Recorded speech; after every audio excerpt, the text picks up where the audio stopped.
Hello everyone, and welcome to the Hawk Ridge Systems Digital User Conference for 2023, Design to Manufacture, More is Possible. We're excited to spend the day with you sharing a packed agenda around the latest design, engineering, and manufacturing technologies. I'm Tim Newton, and I'll be your host for this morning's general session. And we've got an incredible program lined up for you today, presented by subject matter experts, industry leaders, and of course some fantastic Hawk Ridge System customers. We'll be looking at new technology, answering your questions, and then at the end of today's program, raffling off some exciting prizes, including a 3D printer. That's awesome. A Formlabs Form 3 SLA 3D printer, the complete kit. I'd like to know what you'd make if you won the 3D printer. Let me know in the chat. If I win, I'm definitely going back to making watch escapements for that ultimate desktop toy. So throughout the day today, we'll be running a dozen breakout sessions covering a wide range of topics, including SOLIDWORKS CAD, computer-aided machining, analysis, design automation, additive manufacturing, 3D scanning, and of course the technology platform that ties it all together, 3D Experience. So we've got some great customers lined up to give you a glimpse into their businesses, interesting projects they've worked on, and how we work together. We've got Leigh from Misty West this morning and Guy from PTI Tech this afternoon. The breakout session presenters are very experienced and love an interactive session, so use the chat to ask questions. And we're here to get you answers. Don't forget, you can also network with other attendees. So we're currently broadcasting to you through YouTube Live as well as our digital conference platform. Now, if you're watching through YouTube, I'd encourage you to use the link in the description below to jump on over to our conference platform. There you'll be able to watch all of the breakouts live, interact with the presenters, other attendees, as well as check out the recordings of all of the sessions. So use that link in the description to jump on over to the conference platform. So let's see if the chat's working. Can you tell me where you're tuning in from? Pop a quick note in the chat. So we're broadcasting to you live from Minneapolis, Minnesota, but we have presenters spread all over the continent and beyond. You'll hear from speakers and presenters in Vancouver, Calgary, California to New Jersey, and we've even got a presenter from the UK. I'd like to know who the furthest is from the studio, so let's find out in the chat below. So our theme for this year's conference is More is Possible, and that's really meant to reflect our passion for improvement. To me, it's all about pushing the boundaries of what we can do, thinking beyond the obvious, embracing innovation, and constantly seeking ways to enhance the user experience of the products we develop and manufacture. But I'd like to know what more is possible means to you. So let's kick this off by looking at some of the top enhancements coming to you this year. What's your most desired new feature? I'd like to know in the chat. So joining me now is an elite application engineer, and that is the highest technical achievement awarded by SOLIDWORKS. He's been with us since 2010, and today he's our product manager responsible for the data management solutions. Welcome, Brandon Atkins. Hey, Tim. Great to be here. Hey, Brandon. I love this time of year. Yeah, right? Me too. This is when we get to share all the new features, the enhancements. Now, I know you've got a session coming up directly after this one with Garrett Klein. Well, you'll get into more details about all of the new features, or many of the new features. But we wanted to give everybody a little bit of a preview of what's coming to them. Absolutely. Yeah, we're going to have some fun with that session, and hopefully you guys all have some fun with everything you got going on today. But we're going to start with just a couple of highlights for those that maybe can't make it to Garrett and my session to learn about what's new in SOLIDWORKS. We figured we'd just pick out a few things and kind of give you the highlights here. So we'll start kind of running down the list here. There's a lot to talk about. Let's jump in. So first off, I think we'll spend a little bit of time on just general user interface type stuff. You've heard a lot about augmented reality, virtual reality, solutions to take your 3D models from SOLIDWORKS and into those environments. In fact, we heard a little bit about it last year in an interview with Wagstaff, I remember. That's right. You know, they use it for internal training and all kinds of cool stuff. Well, we could get there before, but I think it's going to be a whole lot easier in 2024. We have essentially a built-in way now to just export that GLTF format, take it into a virtual reality environment, rather than having to download a separate plugin or anything like that. You just straight from SOLIDWORKS. Save as. Great enhancement. You know, I think the VR, AR space is going to become more and more prevalent. You know, Apple's launching their new VR goggles. I'm seeing more and more products marketed in that VR space. So I think this is a great addition to make it easier for folks to get it into that environment. Absolutely. Plenty of opportunities to keep using that 3D data. Next up, we'll talk a little bit about Hole Wizard. I think you'll see a theme here with a lot of small things that really make a difference. So next up for Hole Wizard in 2024, you'll see some enhancements to use sketches that you've created, and you can really throw whatever you want at it. Create all kinds of contours. What it's going to do is actually pick up the intersections of all those sketch segments. So I can now place the whole center points automatically on all the endpoints of a square, pentagon, whatever types of shapes you want to lay out. The beauty of it, though, is I actually have some additional filtering that I can do with that. So for example, if I wanted it to pick up construction geometry or maybe ignore it, I have the ability, the flexibility to do that, as well as ignoring certain instances. That's an important one, right? Yeah, the exceptions. We might want to rule some out, so you've got like instances to skip we see in other pattern areas. Exactly. Yep. I'm excited about that one. We see that kind of feature continuity, right? We've seen those things show up in other patterning tools, so now you've got it with Hole Wizard. It's a nice one. One of the enhancements I saw that resonated with me was the rip tool. So I spent a lot of time unrolling cones and cylinders over the years, but you had to model in a specific way. But now you can use a rip tool directly on those conic or cylindrical bodies to create that seam you can then use as the edge to hold in position and flatten out from that.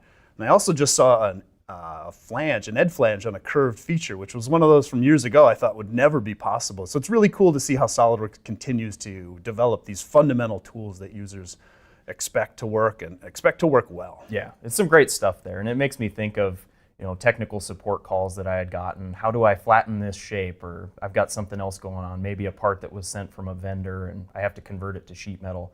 I think we'll have some better flexibility here with tools like the new RIP functionality. Definitely. We picked out a couple from the assemblies environment as well, and I want to touch on the defeature function, which you've heard us talk about for quite a few years now. I think it was around 2014 they started introducing this functionality. Well, I would say that it was a bit limited in the past, in the sense that if you're going to use defeature, you had to put a blanket statement on it, is the best way I could put it. All the parts in your assembly are going to follow the same rule of defeaturing. New with 2024, we have the ability to apply rule sets, and this is kind of set up in a way similar to what you're used to with other libraries in SOLIDWORKS. You define those rule set files, and then I can actually use those while I'm defeaturing the assembly. And the point with this is I might have different levels of defeaturing that I want to do based on maybe levels of IP classification. So I could maybe set up a custom property that says these parts are level 1 classification and these ones are level 3.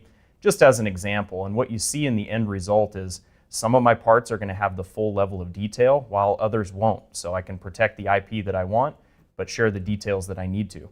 Oh, nice enhancement. Yeah, I love the ability to not do the one-size-fits-all defeature. And if you haven't used the defeature, it's a great tool to reclaim assembly performance, right? If you're working on massive assemblies, sometimes removing some of the details can really speed it up and make it a more fun experience. Yeah, again. That's a great point. It's always something we have to consider, following those best practices for performance, right? But it's not something that people want to spend their time on. I should be able to focus on the model and just have some quick ways that I can reduce the amount of detail to get better performance. And I think this is one of the ways we could get it done. Absolutely. Yeah, so next up we'll talk about importing step files. And that's something that pretty much everybody deals with on a pretty regular basis. But some things have changed in 2024, and I think it's going to really open up the doors to give you, again, better performance. You might be in a situation where somebody sends you a step file and it includes more than what you actually need. For example, if I'm an OEM and I deal with an entire vehicle model that a vendor sent to me, maybe I only care about the frame. That's what I need to design around and mount other components to. New in 2024, you have a visual way that you can actually filter the assembly just with a simple checkbox when you get started. I can pick the components that I want to actually import. So it's going to take a lot less time for one, but more importantly, you can focus on only the data that you need. That's a nice one. Yeah, I mean, historically, I imported a lot of stuff only to remove the things I didn't care about. So now this allows me to just import what I want. You get the nice list that you saw in the little example there where all the bodies have names, and then you can choose what you want to import. Exactly. We've all been in that situation before. You get a huge step model, and then you have to go back and delete all the stuff you don't need. Right. Just do it right the first time. Got some easy steps. All right, we've got a couple of other ones from a topic that I'm a bit partial to, data management. Let's talk about some enhancements for PDM. Again, there's a couple of quick things here that if you're a user that's in SOLIDWORKS and PDM, you'll be able to relate to this. We now have an option to directly check out files upon finishing a state change. And it doesn't sound like that big of a deal at first, but think about it this way. I have to get my files to an editable state in PDM. It's controlling permissions. It's saying who's allowed to actually write changes to these files. Well, I have to get them to a state where I can check out, right? So I'd have to change the state, then open the model in SOLIDWORKS. Then it's going to prompt me to check it out, and maybe I filter to see everything that should be under change. You get the idea. There's a lot of steps to it, right? Well, wouldn't it be nice if you could just hit change state and you got checkout right there? That's exactly what you get in 2024. Oh, that's awesome. Yeah, it's a slick enhancement, and I've already used it a couple of times myself. It's pretty nice. Pretty nice. For those of you not using data management solutions, this check-in, check-out stuff that Brandon's talking about is just how we secure rights to modify the files, and it really enables collaboration. So Brandon could be working on a top-level assembly with that checked out, and I could be working on a sub-assembly with that checked out. And if I check mine in, he gets a notification. So it's just a really great way to manage the rights of files in a collaborative environment. Exactly. A lot of good stuff there. So there's another one that we'll touch on, and the first part of what you're going to see here is within the SOLIDWORKS interface. We're talking about a tool, assembly visualization, and for those maybe not familiar with it, this is, I think, an underutilized tool in SOLIDWORKS because I can use it to analyze the assembly and pick up things like custom properties. For example, if I want to sort all my parts based on the mass properties. Now in 2024, that assembly visualization tool can access variables from PDM. In fact, I've had some folks ask for this functionality in the past. Wouldn't it be nice if I could just pull up my assembly and color code everything based on the workflow state? That's exactly what we get now with assembly visualization that's tied to PDM. So you could see all the parts that are waiting for approval, for example. See them right there in the assembly, right in that context, and identify some of those bottlenecks. Who needs to go approve those files? I think it's a pretty slick enhancement. It's going to help a lot of people out. Absolutely. And just to reiterate, that assembly visualization is a bit of a hidden gem. I'd like to know if you've found that feature yet. I use it often to troubleshoot large assembly. I can look at load times or number of graphics triangles that gives me an indicator of the graphics effort to display the imagery. And that allows me to diagnose where problems are at. So if you haven't used assembly visualization, I'd encourage you to check it out. It is a hidden gem there. Absolutely. Yeah, and Tim, you and I have done presentations like this for years, and I feel like every time we talk about assembly visualization, there's somebody in the session that didn't know about it. So right. Always one to point out there. Now, we talked a bit about data management, and for the folks that are using PDM in the session today, you may have kind of pushed the limits of what PDM can do. At its core, it's meant to manage files. But what about the other things that I need to go along with it? That's where we start to get into a discussion of product lifecycle management. If I'm going to have advanced processes like ECOs and ECRs that need to be applied and tracked through the system. SOLIDWORKS Manage is our PLM tool that actually builds on top of SOLIDWORKS PDM Professional, where I can collect all that data. I can build dashboards about ongoing ECOs, how long is it taking to actually get those through the process, who's the bottleneck if I wanted to identify that. Those are some examples of things where I can't really get that data out of PDM in an easy way. But processes aren't the only part of it. It could be a use case for advanced bill of material management. If you're going to have other non-CAD data that belongs to your bill of materials, that's where Manage comes into play. Now, what I want to touch on here is some enhancements to SOLIDWORKS Manage that I think give us, again, better feature parity, right? The tools that you expect to see in the PDM interface, we now have parity in SOLIDWORKS Manage. And it's some small things, but again, it adds up to be a lot. In the web client for SOLIDWORKS Manage, we have the same previewing capabilities. We're going to use that WebGL version of the eDrawings preview for all your CAD models, right? Versus having to go to Web 2 and see that stuff before from PDM. And we also have in the native client for Manage the measure tool built right into the document preview. So again, you don't have to hop back and forth. You get the same tools you expect in PDM, also in SOLIDWORKS Manage.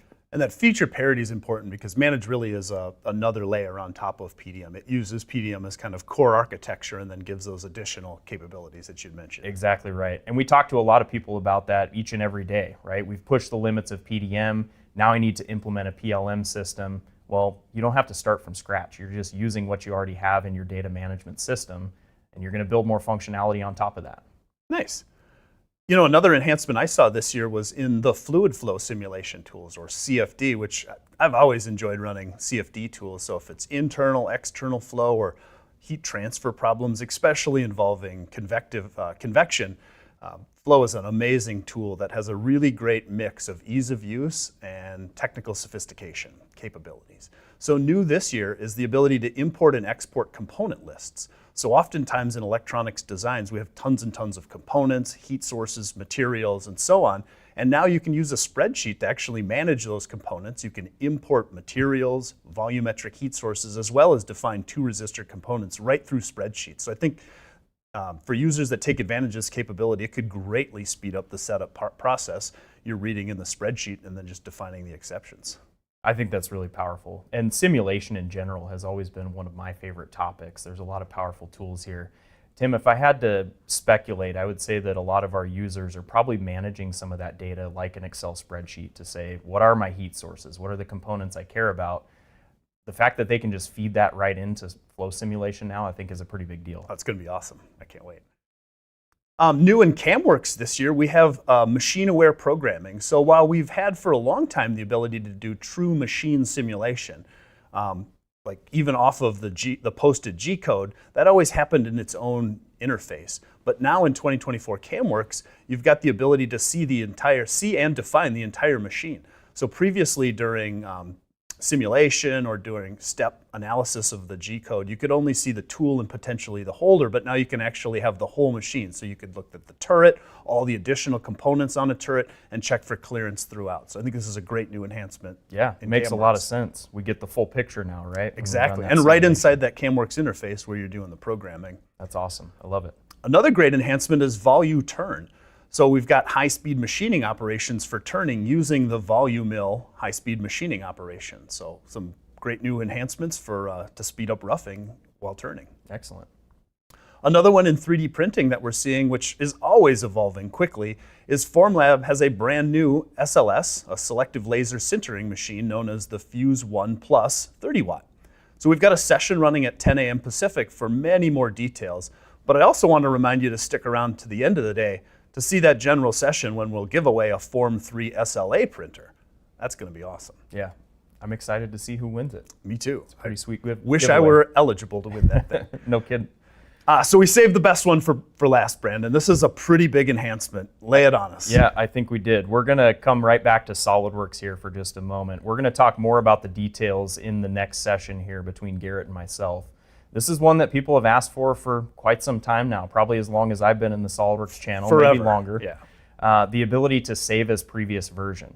Right? Save as previous version. Save That's as previous huge. version. We're talking native SolidWorks files here. I can take it back to a previous version, send that to a person that I'm collaborating with. Maybe you work with vendors or contractors that are on a different version than you are.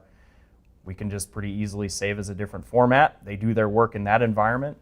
Tim, you could even add features. If I sent you a model back in 2022, add some features, send it back to me, I open it in 24, easy enough. Unreal. So next year, you're running 2024, I'm running 2023. You'll be able to save back a 2023 version that I can work with all the native features, all the extrudes, the mates, everything. I can even make modifications and send back. We do have some considerations to talk about there. We'll talk about that in the next session, but absolutely, I can take that native data and start to work with it. That is crazy. What do you think about that? I think it's pretty awesome. That's awesome. I'd love to know what the audience thinks. That's pretty sweet. We've been looking at that for a long, long time. Well, thanks, Brandon. Definitely recommend checking out the session he's running with Garrett Klein immediately after this one for lots more details. But thanks for sharing some of the highlights with me and joining the conference today. Of course. Glad to be here. Talk soon. Next, I'd like to thank one of our sponsors. Dassault Systems offers a complete suite of software solutions enabling engineers and manufacturers to streamline the entire development process, with solutions from brands including SolidWorks, CATIA, 3D Experience, Simulia, Inovia, and Delmia. Teams of all sizes can design, analyze, manage, and manufacture world-changing products more efficiently than ever. Joining me now is our Chairman and CEO, Dale Ford. Dale, thanks so much for joining us today. Hey, Tim, it's great to be here with you guys. Now, you might not know that Dale is a professional engineer who's logged a ton of hours running SolidWorks over the years. In fact, he earned his CSWP, that's the Certified SolidWorks Professional Award, back in 1999. I was 3 years behind you. And over that time, we've seen so many enhancements, so many new features, as well as new products launched. What's your favorite new feature this year, Dale? You know, I think one of the biggest enhancements this year has to be the ability to save to previous versions, right? Now, this is probably the most commonly requested enhancement that I've heard over the years, and absolutely is a game changer. Now, when collaborating with vendors or clients, you'll be able to save your 2024 files back to a previous version, really enabling collaboration with native files with whomever you're going to work with. So that's pretty cool. That is awesome. We've really broken down a significant barrier with that one. Absolutely. What about you, Tim? What's your favorite?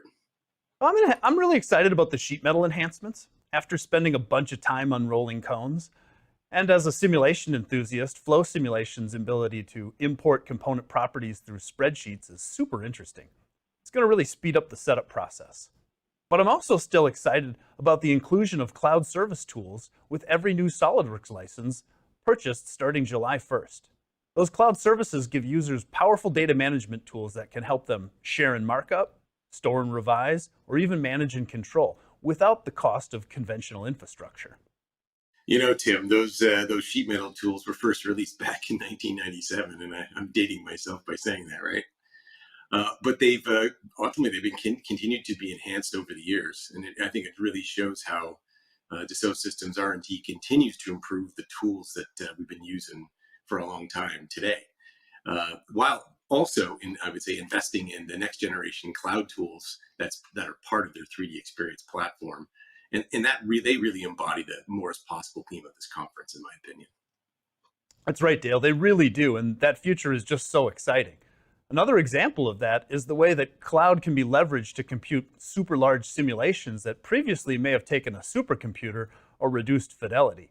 These tools enable organizations at any size to use the best technologies that were previously reserved for only the largest businesses. Yeah, I completely agree. So, Tim, what else is possible? Another way we're making more possible is through the services we offer today. Our team of engineers have extensive experience. They're imaginative, inquisitive, and always growing. That growth means that today we're able to address even more business challenges through our service offerings. So whether you're looking for a software implementation, system integration, data migration, upgrades, design, engineering, analysis, IT, cloud services, or manufacturing, even business assessment services, we've got you covered. If it's a challenge for you, it's likely we've seen it and are eager to help you overcome. Those are absolutely great points, Tim, and I think a perfect segue for me to share a few updates about the company. Does that sound okay? Sounds great. Well, 2023 has been a strange year for a lot of us, and we at Hawk Ridge are really no different. I would say the ebbs and flows of the economy have made navigating it challenging, yet we are still growing nicely. Our collective team is now around 450 people covering all of Canada, and a huge portion of the United States. And speaking of our people, that is what makes Hawk Ridge who we are. We continue to bring on new people to add to our team. A lot of time they bring with them their own capabilities and industry knowledge, and then we invest in them and take them to I would say a whole nother level. But separately, I'm also super proud of our retention of employees, as I think it really stands out for what makes us different. We have a lot of people that have been here for many, many years, and their knowledge of our tools, our partners, their fellow employees, and quite frankly, our customers is pretty amazing. They've seen some things, some of the things our customers do are amazing with the tools that we provide, and that's what our people get to do, is bring that experience with other customers to the next customer that they get to work with. In the end, what makes us different is our people. Our holistic knowledge as a team of the tools we represent is really what we bring to the table, for our customers. And I may be, yes, a little bit biased, but I don't think any provider out there stands up to us. The portfolio of technology we represent is also critical to what we bring to the table. We add partners and products to our portfolio reasonably regularly, but we're very picky about what we add, and we vet that process significantly because we feel that is our responsibility to you as your partner. So the products in our portfolio must add and must solve customers' problems and add value at a minimum. I'm happy to say we added a fantastic new partner this year, Formlabs, as part of our 3D printing business unit. We are up to speed and helping customers with their tools now. In fact, Formlabs donated one of their 3D printers for our raffle this year. So if you haven't checked them out, please take a look at one of the sessions today. I also wanted to update everybody on two strategic partnerships and investments that we've made in the last couple of years. One is Solid Professor and one is A3D. For those that aren't familiar, Solid Professor is a leading provider of on-demand video training for SOLIDWORKS 3D CAD and I would say engineering software in general. Through our partnership, we have been offering access to the Solid Professor platform video training catalog as part of our subscription service. It has gone really, really well with Solid Professor, and they've really continued to flourish. I would say partly due to our relationship with them. We collectively continue to invest in the Solid Professor platform, mostly around the creation of new content, predominantly around SOLIDWORKS, but we also are adding more and more functionality to the usability, I would say, and overall performance of the platform as well. Now, as we are also continuing to look at adding innovative features to Solid Professor, some of which you'll see come hopefully early next year. Our investments plans from here are pretty robust, and you will see more and more in Solid Professor over time.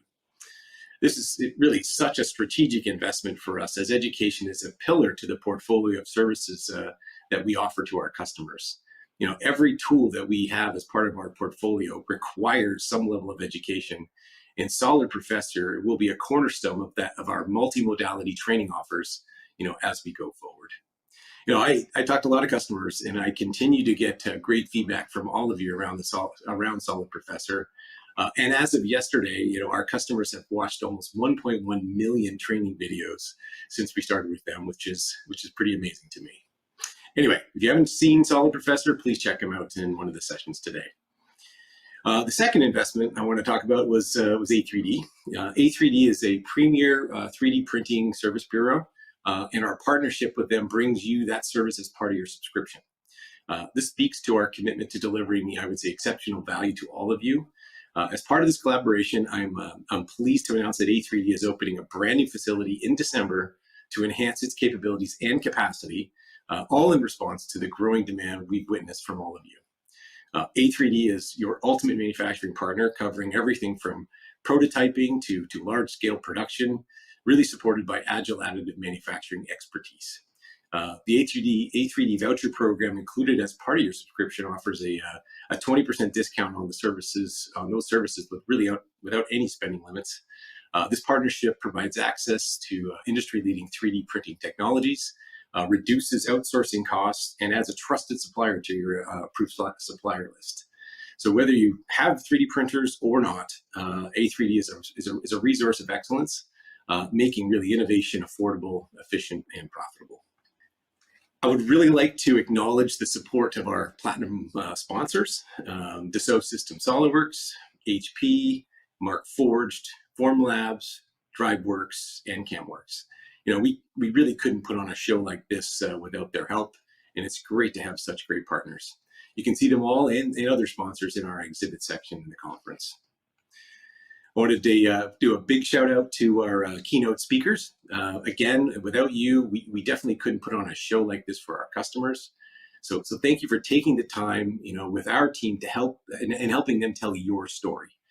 It's amazing what some of our customers are doing with our tools, and that's what gives me a lot of confidence in absolutely saying much more is possible for sure. I want to say another big thank you to the entire Hawkridge team for the time and energy you put into creating some of these great sessions today for our customers. This is our opportunity to show everyone just what we can do together as a team. And I know you all took this extremely seriously. And it's as you know, it's really, really important to put our best foot forward. We want to be considered the authority around the products and services we represent. And really, this is our opportunity to show that you are. Finally, I want to thank you, say thanks to all of our current customers and our future customers for taking the time to attend this event today. As you know, we are a people-centric organization. It's really one of our core values. So being people-centric not only applies to our employees, but it also applies to the focus on the customer. That is where we fit, and that is where we live every day, and everyone that works here knows that. We're not in this for one product or one business outcome with you. We're in this for the lifetime of our relationship with you and what we can do to dramatically impact your business over that lifetime. My hope is that everyone learned something new today. More is absolutely possible, and I know we at Hawkridge can help you figure out what that means to you. So please feel free to reach out to us if you like. We'd be more than happy to help wherever and however we can. And with that, Tim, I'm going to pass it back to you. Thank you, Dale, for joining us and sharing your perspectives. I know we've got a bunch of great, highly educational sessions that everyone is going to learn from today. Yeah, that's fantastic. All right, Tim, go have a great show. Thanks a lot. Thanks, Dale. Another Design to Manufacture sponsor is Mark Forged. The Digital Forge is the world's most reliable, intelligent, and easy-to-use additive manufacturing platform. Cloud-based, AI-powered, and always improving, it seamlessly connects software, 3D printers, and materials, empowering engineers and designers to quickly move from design to fully functional and strong 3D printed parts. Up next is our first keynote speaker. You may have seen some of his work before, either on stage or in the partner pavilion at SOLIDWORKS or 3D Experience World. He's one of the inventors behind the famous Mondo Spider, an 8-legged mechanical walking machine. He's also the co-founder of Misty West, a successful product development firm that acts as the bridge from lab to assembly line for intelligent connected devices. Joining me now, Leigh Christie. Hey, Tim, thanks for having me. I really appreciate it. Our pleasure. Thank you for joining us. So excited to share some of the things that we've been talking about. I guess let's dive right into it. Let's talk about the Mondo Spider first. How did this project get started? Where did the idea come from? Yeah, sure thing. I'll start out by saying that I've always had an interest in engineering and building things ever since I was a little kid. But the Mondo Spider, you can kind of think of it a little bit as one of those projects where, we knew it was never going to make money. People say, why'd you build it? And the answer is, well, we built it because we could. It's very similar to an art project of sorts. I do kind of consider it to be like an electromechanical sculpture. It's an 8-legged walking machine that you sit in and drive it around like a car or walk it around like a car. To go forward, you press both levers forward and you pull the levers back to go in reverse. And then if you want to turn, you put one lever forward and one lever back, and it turns on the spot. Kind of just like a skid steer. Yeah, it's exactly a lot like a skid steer. Actually, it feels a lot like you're riding a horse almost. So it's not maybe as smooth as a tracked vehicle, but that's kind of the point. It's really fun to walk it around. What was it like riding it the first time? It had to be pretty awesome. It was unbelievable. We built it quite a long time ago. I believe we first built it in the first prototype in 2005. And then in its current form, the first version we built was out of bicycle parts and wood as part of the Vancouver Junkyard Wars. And then we rebuilt it or redesigned, version 2 out of metal and steel and bearings and actually a gas engine, a gasoline powered engine that connects to pumps. One pump for the right side, one pump for the left side. And those hydraulic pumps, pump fluid at a 90-to-1 gear ratio through hydraulic motors. Those hydraulic motors then hook up to drive shafts with a 3-to-1 gear ratio that go to the double cranks that drive the legs. And we didn't really want to build it with a gas engine, but that's all we could afford at the time. So many years later, we got a grant and we switched it over to being a fully electric vehicle. So it's now battery powered with electric motors. The electric motors still go to the pumps though, so there's still a hydraulic system. But there is a newer version being built actually right now by my partner, Jonathan Tippett, who many SolidWorks fans might be familiar with.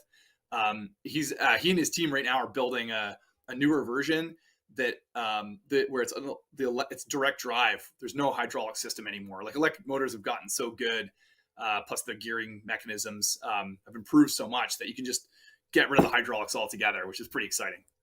Super cool. Yeah, I've seen that the Mech Racing League, right? He actually wants to race these things in competition.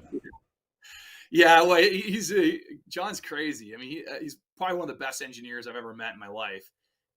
Certainly that's true for him as a mechanical engineer. And yeah, and he has this crazy dream. He's kind of like, actually, he is the world's first mech pilot. And he built like a proper mech that you can climb inside, not like a fake one with like wheels on the bottom of the feet where, like Gundam or whatever. It's not one of those things. This is a real mech that you strap yourself into and you walk it around.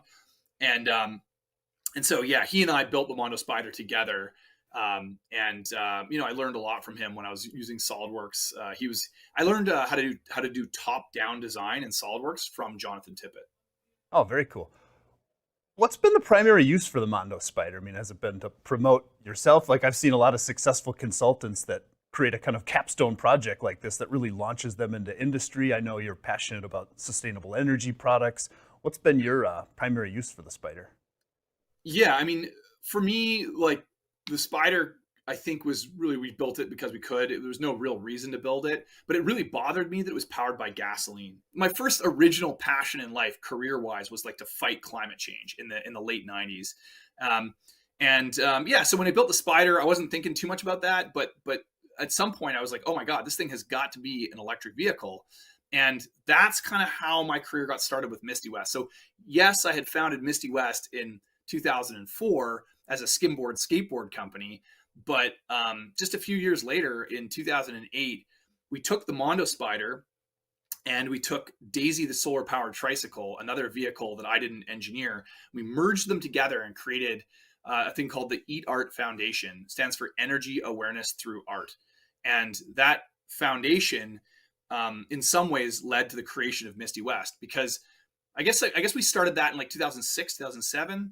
And as it flourished and developed, it made it a lot easier for me to find customers for Misty West, because there was so much in common between these things. And so, yeah, in that sense, the Mondo Spider did kind of turn into a flagship, attention getter in some ways. That wasn't the intention, but that is kind of how it played out. So a lot of the skills I developed on that project and a lot of the engineers I worked with to this day still work with Misty West.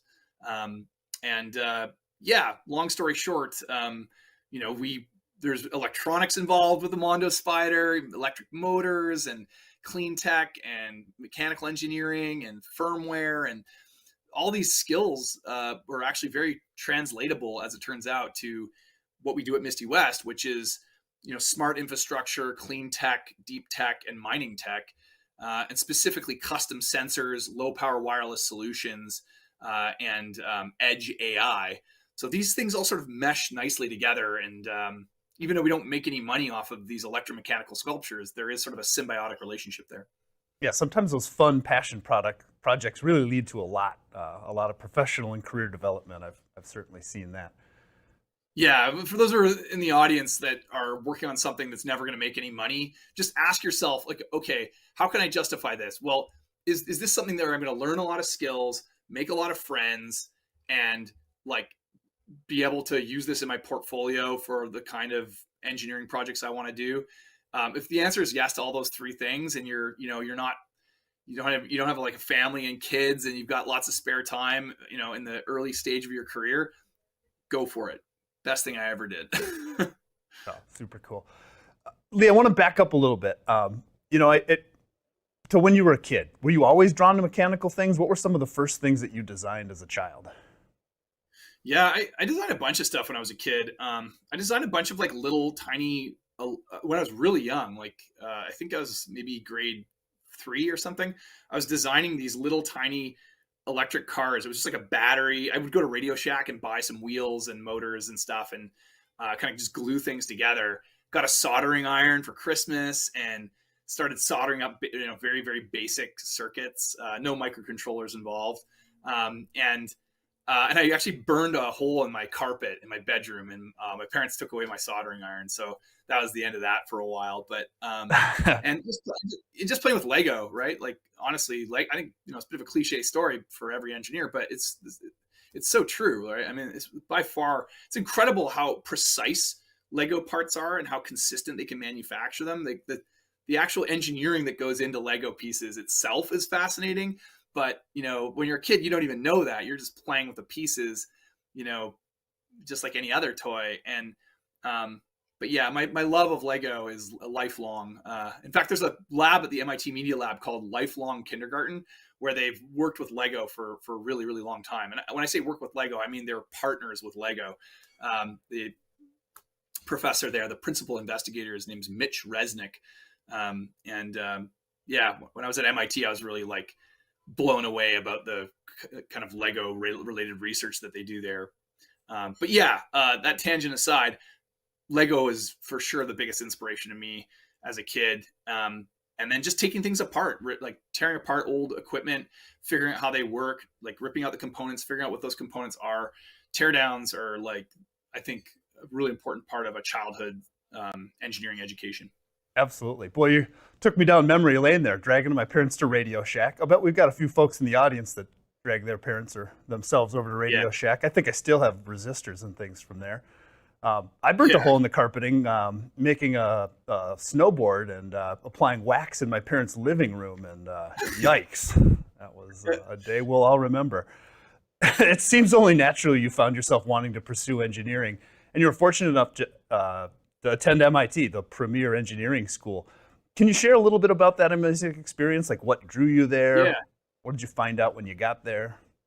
Sure. Yeah, I've mixed feelings about MIT because on one hand, it was an incredible experience, but it's also like I don't try not to place too much of an emphasis on like where you went to school, because it sounds really snobby, and it really doesn't matter. Like, I think education, there's probably 100 schools in North America where the students coming out of those schools are, equally as likely to have, gained a wonderful education. My undergrad was at the University of British Columbia in a program there called engineering physics. And that program, like pound for pound, just is incredible. It's one of the top programs, in North America, the number of students that come out of there. And, a lot of people have never even, like in the States, a lot of people have never even heard of UBC. So I try not to place too much emphasis on it, but I'll tell you one thing about MIT that was pretty mind blowing. So yes, the quality of the education was similar, in my undergrad at UBC, as it would be at Queen's or U of T or any of these top Canadian schools. But at MIT, the crazy thing was how easy it was to access funding for projects. This is a key differentiator, I would say, between top schools in the US and the rest of the world.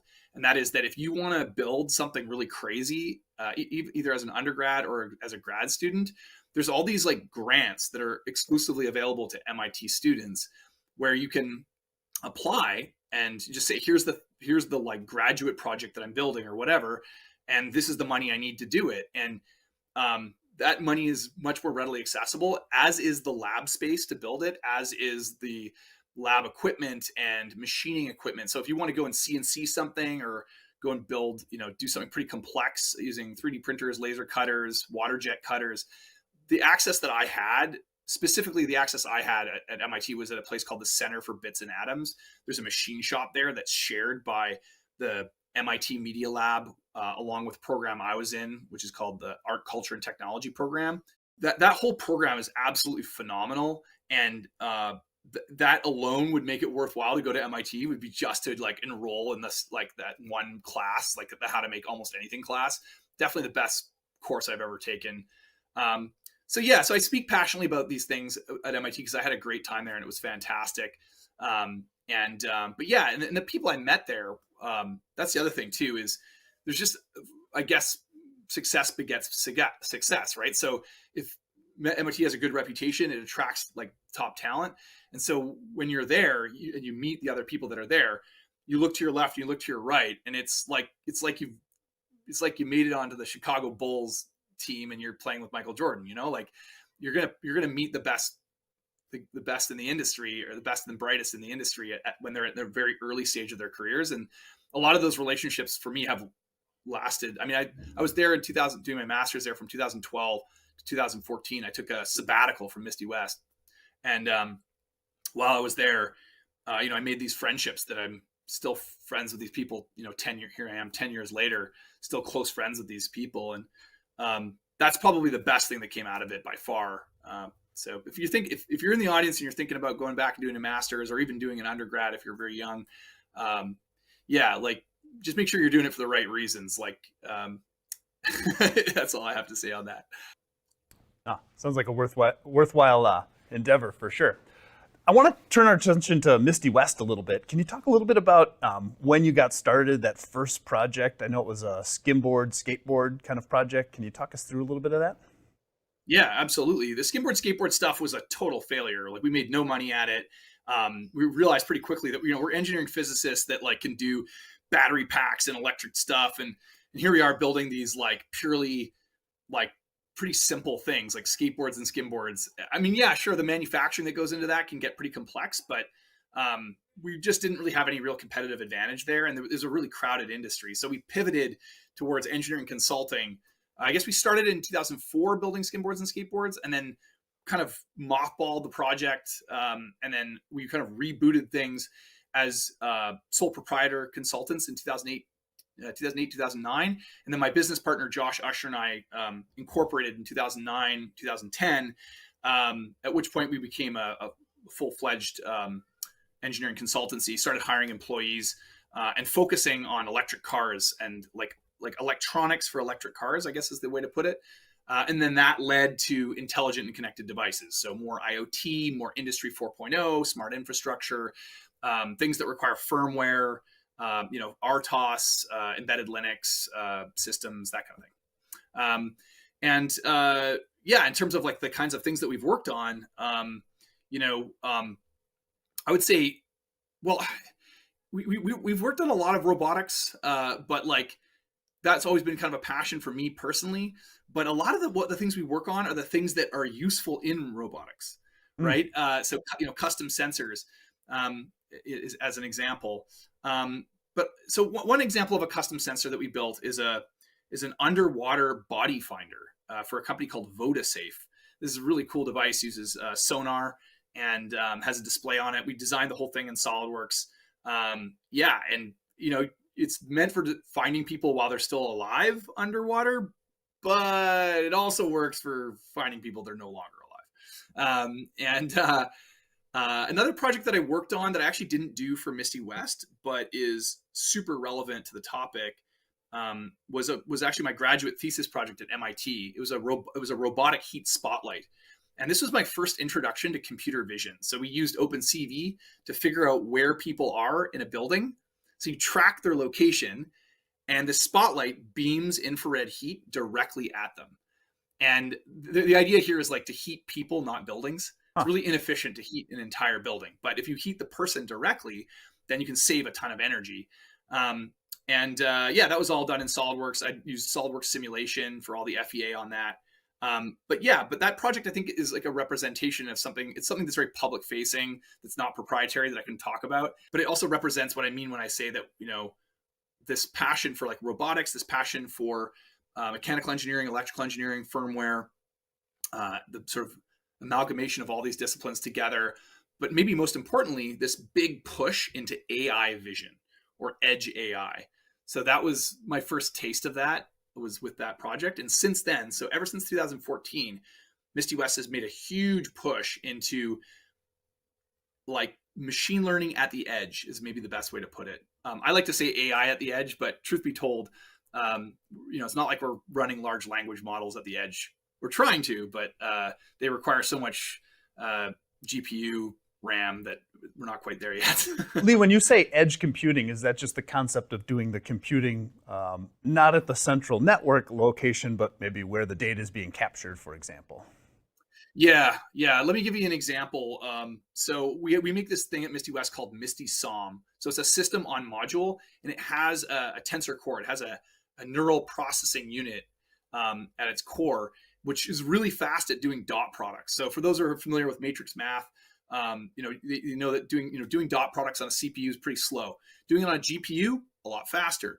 Doing a dot product on a tensor core or a neural processing unit is even faster still. And that's what you need for when you're doing machine learning and AI. Is you need to be able to do a lot of dot products. And so this chip at the core of Misty SOM is built by Renesas. So Renesas is a partner of ours. You can use this think of this little computer, this Misty SOM. It's very similar to a Raspberry Pi, but it's built for inference. It's built for computer vision, and so it has that edge compute capability that people call hardware acceleration for AI, or hardware acceleration for machine learning. And we're building new. We've only built one so far, and it's the first version of it. It does 0.5 tops at 2.5 watts, but the next version is going to be able to do 20 tops at 3 watts. Yeah. So it's much more powerful. It's like 40 times more powerful in terms of its machine learning capability. I guess there's this sort of revolution going on right now for like small compute devices where you don't need to use the cloud. That's what people mean when they say edge. That's what they mean when people say edge compute. Is you could hook up one of these edge devices to the cloud and have some kind of communication there, but the bulk of the heavy lifting is done at the edge, right, by the device itself, and then you can do some more post-processing or whatever in the cloud. And we're using that same Misty SOM in a reference design product called Misty Vision, which is a smart camera system that smart camera companies can license off of us. We show them how to use Misty SOM. We show them how to build these machine learning models. They can train their own models. So you want to figure out how many cows you've got in a farmer's field, or you want to measure how many airplanes there are in a specific area of an airport. The same Misty Vision camera can be used for all those things. And at the core of that product is the Misty SOM. That's kind of an example of what I mean when I say custom sensors and AI edge compute. And there's also a low power wireless component to it as well. Super interestingly. Where can people find out more about you? You've got the Misty West website. They can find you on LinkedIn. I saw that you're going to do a talk at CES next year. Is that right? Yep, that's right. So next year, it feels like it's coming up pretty soon. CES is in January. I'll be speaking. I'll be speaking on the topic of edge AI at CES. Come check it out. Leigh, thank you so much for being here with us. It was a pleasure to hear a little bit about your history and the history at Misty West. Super interesting stuff. Look forward to talking to you again. Yeah, thank you. Thanks so much, Tim. Thanks for having me. And thank you to Hawkridge. You folks have been absolutely wonderful to us. We're a very happy customer of Hawkridge. You guys have been great. Thank you. Thanks, Leigh. We'd like to thank another one of our sponsors, HCL CamWorks. SolidWorks CAM and HCL CamWorks are fully integrated in SolidWorks and speed up the CNC programming with automatic feature recognition and knowledge-based machining that captures and reuses your best practices. Don't miss the CamWorks breakout session at 9 a.m. Pacific, and check out the HCL CamWorks booth for details on the buy one, get one free offer. So up next, we'll have a short break, just enough time to get up for a couple of minutes. Then at the top of the hour, our breakout sessions will kick off, and we'll be running 3 at a time. Feel free to jump from one session to another, and as mentioned, all sessions will be recorded, so you'll be able to go back and watch them all. Please use the chat feature to interact with the presenters and other attendees. These presentations are staffed with additional resources to help answer questions, and the speakers will be available after their sessions in the Q&A booth. We also have a sponsor booth, so stop by those and speak directly with the staff there to get even more information. The biggest suggestion I have for you today is to interact with the presentations and other attendees to get the most from the day. Get your questions answered, network with others. But let me know in the chat how you plan to get the most out of today. So let's hear from yet another sponsor, HP.